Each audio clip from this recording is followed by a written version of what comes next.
ಶಿವಮೊಗ್ಗ ನಗರದಲ್ಲಿ ಕಲುಷಿತ ನೀರು ಸರಬರಾಜು ಆಗುತ್ತಿರುವುದನ್ನು ವಿರೋಧಿಸಿ ಶಾಶ್ವತ ಪರಿಹಾರಕ್ಕಾಗಿ ಆಗ್ರಹಿಸಿ ಶಿವಮೊಗ್ಗ ನಾಗರಿಕ ಹಿತರಕ್ಷಣಾ ವೇದಿಕೆಗಳ ಒಕ್ಕೂಟ ಜಿಲ್ಲಾಧಿಕಾರಿಗಳ ಕಚೇರಿ ಬಳಿ ಪ್ರತಿಭಟನೆ ನಡೆಸಿತು.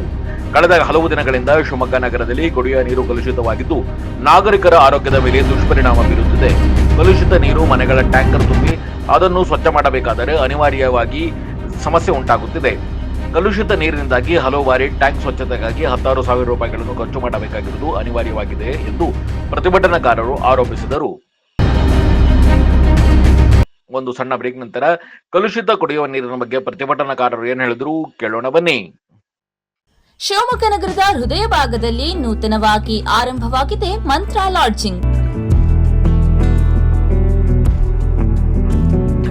ಶಿವಮೊಗ್ಗ ನಗರದ ರಾಮಣ್ಣ ಶ್ರೇಷ್ಠಿ ಪಾರ್ಕ್ ಶ್ರೀ ಗಣಪತಿ ದೇವಸ್ಥಾನ ಎದುರು ಸುಸಜ್ಜಿತ ವಸತಿ ಸೌಕರ್ಯವಿರುವ ಮಂತ್ರ ಲಾಡ್ಜ್ ಈಗ ಪ್ರವಾಸಿಗರ ಸೇವೆಗೆ ಸಿದ್ಧವಾಗಿದೆ.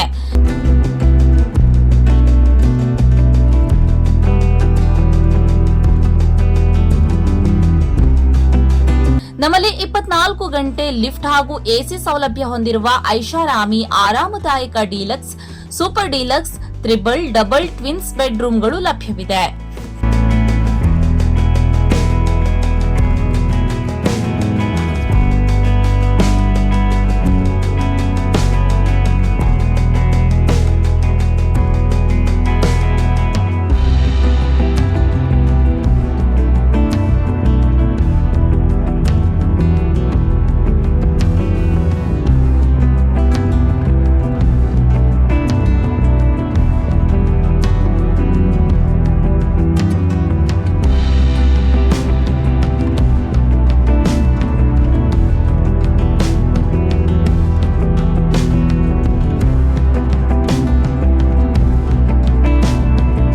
ಸಂಪರ್ಕಿಸಿ Mantra lodging, Shrirama Seva Bhavasara Kshatriya credit cooperative society, Gandhi Bazar ಹತ್ತಿರ, ರಾಮಣ್ಣ ಶ್ರೇಷ್ಠಿ ಪಾರ್ಕ್ ವೃತ್ತ, ಎಸ್ಪಿಎಂ ರಸ್ತೆ, ಶಿವಮೊಗ್ಗ. ದೂರವಾಣಿ ಸಂಖ್ಯೆ 0818461323. ಮೊಬೈಲ್ ಸಂಖ್ಯೆ 9845232138.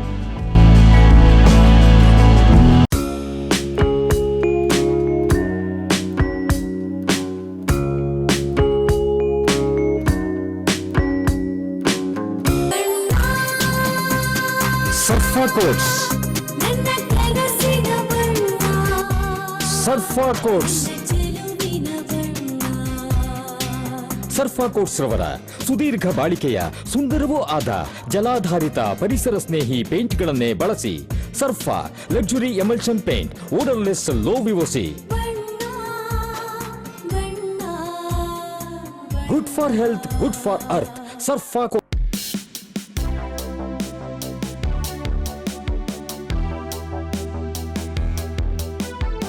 ರೇಡಿಯೋ ಅಯೋಡಿನ್ ಥೆರಪಿ, ನಿಖರವಾಗಿ ಪರಿಗಣನೆ, ನೇರ ಚಿಕಿತ್ಸೆ, ಹೈಪರ್ ಥೈರಾಯ್ಡಿಸಂ ಮತ್ತು ಥೈರಾಯ್ಡ್ ಕ್ಯಾನ್ಸರ್ಗೆ ಸೂಕ್ತ ಚಿಕಿತ್ಸೆ ಹಾಗೂ ಆರೈಕೆ ನಮ್ಮ ನಂಜಪ್ಪ ಲೈಫ್ ಕೇರ್ ನಲ್ಲಿ ಲಭ್ಯ. ಸಂಪರ್ಕಿಸಿ ನಂಜಪ್ಪ ಲೈಫ್ ಕೇರ್, ಗಾಡಿಕೊಪ್ಪ, ಸಾಗರ ರಸ್ತೆ, ಶಿವಮೊಗ್ಗ. ಮೊಬೈಲ್ ಸಂಖ್ಯೆ 9686629090. ವಾಸವಿ ಪಬ್ಲಿಕ್ ಸ್ಕೂಲ್, ಕೋಟೆ road, Shivamogga.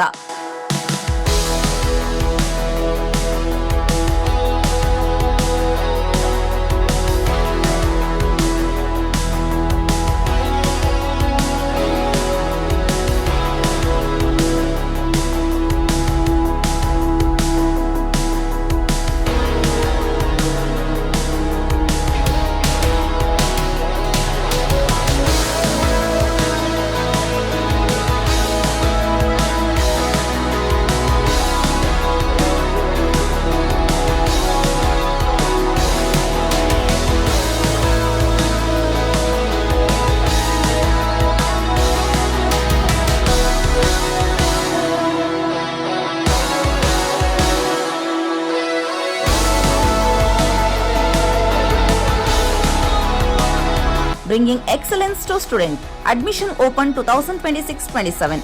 Nursery to 10th standard.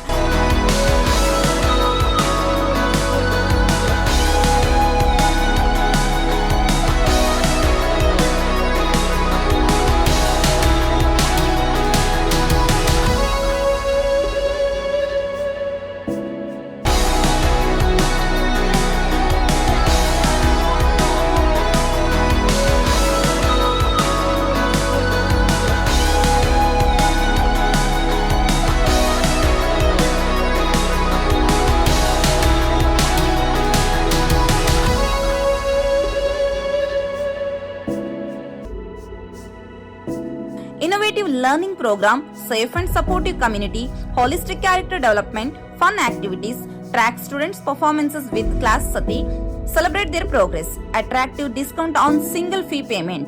For admission, contact 97421 51421 9900862246 9964586181. ಶಿವಮೊಗ್ಗದ ನಾಗರಿಕರಿಗೆ ಕೆಲವಾರು ದಿವಸಗಳ ಹಿಂದೆ ಅತ್ಯಂತ ಕೊಳಕು ಕಲ್ಮಶವಾದ ನೀರನ್ನ ಜಲಮಂಡಳಿ ಕೊಟ್ಟಿದೆ, ಗೃಹ ಉಪಯೋಗಕ್ಕೆ ಕೊಟ್ಟಿರ್ತಕ್ಕಂಥದ್ದು. ಮಳೆ ಕಾರಣ ಹೇಳ್ತಾರೆ, ಮಳೆ ಕಾರಣ ಆಗೋಕ್ಕೆ ಸಾಧ್ಯನೇ ಇಲ್ಲ. ಮಳೆಯ ನೀರೇನು ನದಿಯಿಂದ ಸೀದಾ ಶುದ್ಧೀಕರಣ ಘಟಕಕ್ಕೆ ಬಂದು ಬೀಳೋದಿಲ್ಲ, ಪರಿಷ್ಕರಣೆ ಆಗೇ ನೀರು ಸಪ್ಲೈ ಮಾಡ್ತಕ್ಕಂಥದ್ದು. ಅದು ಮಳೆ ಬಂದಿರಲಿ ಪಂಪ್ ಮಾಡ್ತಕ್ಕಂಥದ್ದು ಅಷ್ಟೇ, ಮಳೆ ಬರ್ದಿದ್ರು ಪಂಪ್ ಮಾಡೋದಷ್ಟೇ. ಇಲ್ಲಿ ವೈಫಲ್ಯ ಇರೋದು ಶುದ್ಧೀಕರಣ ಘಟಕದ ನಿರ್ವಹಣೆಯಲ್ಲಿ, ವೈಫಲ್ಯ ಇರೋದು ಸಾಮರ್ಥ್ಯದಲ್ಲಿ. ಸಾಮರ್ಥ್ಯ ಇವತ್ತು ತುಂಬಾ ಕಡಿಮೆ ಇದೆ ಶಿವಮೊಗ್ಗದ ಶುದ್ಧೀಕರಣ ಘಟಕ, ಮಂಡಳಿಯ ಶುದ್ಧೀಕರಣ ಘಟಕಕ್ಕೆ. ಸರ್ಕಾರಕ್ಕೆ ಕೇಳ್ಕೊಂಡಿದ್ದೀವಿ, ನಮಗೆ ಈಗ ಇದು 50 ಬ್ರಿಟಿಷ್ ಕಾಲದ ನೀರು ಶುದ್ಧೀಕರಣ ಘಟಕ, ಅಲ್ಲಿ ವಿಧಾನ ವೈಜ್ಞಾನಿಕವಾಗಿಲ್ಲ, ಇವತ್ತಿಗೆ ಸರಿಯಾಗಿ ಸಾಮರ್ಥ್ಯಕ್ಕೆ ಕೊಡ್ತಕ್ಕಂಥ ಸಾಮರ್ಥ್ಯ ಇಲ್ಲ ಅದಕ್ಕೆ. ಹಾಗಾಗಿ ಹೊಸ ಶುದ್ಧೀಕರಣ ಘಟಕ ಬೇಕು ಶಿವಮೊಗ್ಗಕ್ಕೆ. ಸರ್ಕಾರ ಒಂದು ಬಿಡಿಗಾಸು ಕೊಟ್ಟಿಲ್ಲ. ಇದು ನಮಗೆ ತುಂಬಾ ನೋವಿದೆ. ನಮ್ಗೆ ಈ ನೋವನ್ನ ಪ್ರತಿಭಟನೆ ಮಾಡ್ತಾ ಈ ಕಾರಣಗಳಿಗೆ ಇವತ್ತು ನಾವು ಕೊಳಕು ನೀರನ್ನು ಕುಡಿತಾ ಇದೀವಿ, ಕಲ್ಮಶವಾದ ನೀರನ್ನು ಕುಡಿತಾ ಇದೀವಿ. ಇದಕ್ಕೆ ನಮ್ಮ ತೀವ್ರವಾದ ಪ್ರತಿಭಟನೆಯ ಎಚ್ಚರಿಕೆಯನ್ನು ಇವತ್ತು ಕೊಡ್ತಾ ಇದೀವಿ. ಇದು ದೊಡ್ಡ ಹೋರಾಟ ಆಗುತ್ತೆ. ಸರ್ಕಾರ ಜಿಲ್ಲೆಯಲ್ಲಿ ಅರ್ಥ ಮಾಡ್ಕೊಳ್ಬೇಕು. ಇಷ್ಟು ನಿರ್ಲಕ್ಷ್ಯ ವಹಿಸಿದ್ರೆ ಮುಂದಿನ ದಿವಸಗಳಲ್ಲಿ ದೊಡ್ಡ ಹೋರಾಟ ಆಗುತ್ತೆ. ಇದನ್ನ ನಾವು ಯಾವುದೇ ಕಾರಣಕ್ಕೆ ಒಪ್ಪೋದಿಲ್ಲ. ನಾವು ತೆರಿಗೆ ಕಟ್ತೀವಿ, ನಮ್ಗೆ ಒಳ್ಳೆ ಗುಣಮಟ್ಟದ ನೀರು ಕೊಡಿ. ಇನ್ನೊಂದ್ ಸ್ವಲ್ಪ 100 ರೂಪಾಯಿ ಬೇಕಾದ್ರೆ ಜಾಸ್ತಿ ತಗೊಳ್ಳಿ, ಒಳ್ಳೆ ನೀರು ಕೊಡಿ. ಇದು ನಮ್ಮ ಒತ್ತಾಯ. ನಮಗೆ ಗುಣಮಟ್ಟದ ನೀರು ಬೇಕು. ಶುದ್ಧೀಕರಣ ಘಟಕ ಇವತ್ತು ಸಾಮರ್ಥ್ಯ ಬದಲಾವಣೆ ಆಗ್ಬೇಕು. ದೊಡ್ಡ ಸಾಮರ್ಥ್ಯದ ಘಟಕ ಬರಬೇಕಾಗಿದೆ ಶಿವಮೊಗ್ಗಕ್ಕೆ. ಸರ್ಕಾರ ಸಮರೋಪಾದಿಯಲ್ಲಿ ಕೆಲಸ ಮಾಡಬೇಕಾಗಿದೆ. ಇವತ್ತು ಜಿಲ್ಲೆಯಲ್ಲಿ ಮನಸ್ಸು ಮಾಡಬೇಕಾಗಿದೆ. ಈ ಒತ್ತಾಯವನ್ನು ಈ ಸಂದರ್ಭದಲ್ಲಿ ಮಾಡ್ತಾ ಇದೀವಿ. ಶಿವಮೊಗ್ಗ ನಾಗರಿಕ ರಕ್ಷಣಾ ವೇದಿಕೆ ಮತ್ತು ನಾಗರಿಕರ ಪರವಾಗಿ ವಸಂತ್ ಕುಮಾರ್. Thank you.